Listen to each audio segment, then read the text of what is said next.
տեսակետները հնչում, որ իշխանությունն է ասում հանրապետություն կուսակցությունները, որ թույլ չեն տալ Գյումրի 2 լինի չմիացնողը, վաղաշաբաթում, մյուսներն էլ ասում են, որ պետք է հարակյալ լինի, կա քննարկում արդյոք կամ սկսվելու է ընդդիմադիրների միջև, որ օրինակ եթե ինչ-որ մեկ առավելագույն ձայները հավաքի, այդ անցողիկի սուպերիսը չգնացի, միանձնյալ չկարողանա ղեկավարել, մյուսները կմիանան կոալիցիա։ Նախ հասկացա, նախ շատ բացասական եմ վերաբերում նման հայտարարություններին, դատապարտում եմ, քանի որ դա հակաժողովրդավարական հայտարարություն է, ինչ է նշանակում Գյումրի 2 չի լինելու։ Գյումրիում տվյալ համայնքի բնակչությունը վստահեց իր ձայնը տվեց, ում որ տվեց, եւ դրա արդյունքում ձևավորվեց նոր իշխանություն։ Այնպես չի, որ մեզ բոլորից դա դուր պիտի գա կամ դուր չգա։ Ամեն դեպքում եղավ ժողովրդավարական էլեկտորալ պրոցեսների արդյունքների ամփոփում։ Եթե մենք ասում ենք Գյումրի 2 թույլ չենք տալու, այսինքն ինչ են ուզում ասեն, փորձելու են կանխեն ժողովրդավարական ընտրությամբ նոր իշխանության ձևավորումը, սա կարծում եմ հակաիրավական, գրագիտության սահմաններից դուրս արված հայտարարություն է,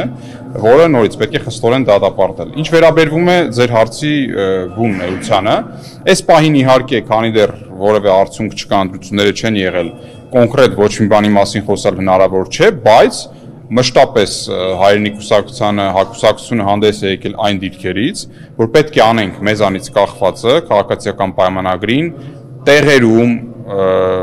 տվյալ պայն տեղական ինքնակառավարման մարմինների ընտրություններում իշխանազրկելու համար։ Այսինքն մենք նման բացառումներ իհարկե չենք անում, կգա ժամանակը արդյունքները կամփոփվեն, քաղաքական կոնսուլտացիաները կսկսեն եւ մեծ հույսով ենք, որ դրա արդյունքում Էջմիածին համայնքում կդադարի իշխանություն լինել քաղաքացիական պայմանագիրը։ Պարոն Հակոբյան, իսկ Խաչիկ Մանուկյանի հնարավորությունները ինչպես է գնահատում, իր մարդկային որակները դուք նշեցիք, իսկ ընդհանուր առմամբ ինչպես է գնահատում հնարավոր լինի միանձնյա հեռացնել Նիկոլ Փաշինյանին Խաչիկ Մանուկյանի դեմքով։ Տեսեք, մենք անելու ենք մեզանից կախված ամենը, որ պարոն Մանուկյանի գլխավորությամբ թիմը հավաքի հնարավորինս բարձր ձայները, այսինքն հնարավորություն լինի անգամ միայնակ իշխանություն ձևավորել, բայց իհարկե կանխորոշել հստակ թե վաղարշաբաթի բնակիչները ինչպես կձևավորեն իշխանական տոկոսները եւ քվեարկության տոկոսները դժվար է ասել։ Ամեն դեպքում պարոն Մանուկյանը, Խաչիկ Մանուկյանը այն կերպարն է, որ ես վստահ եմ ցանկացած վաղարշաբաթի բնակիչ կուզենա իր համայնքի ղեկավարին տեսնել հենց Խաչիկ Մանուկյանի նման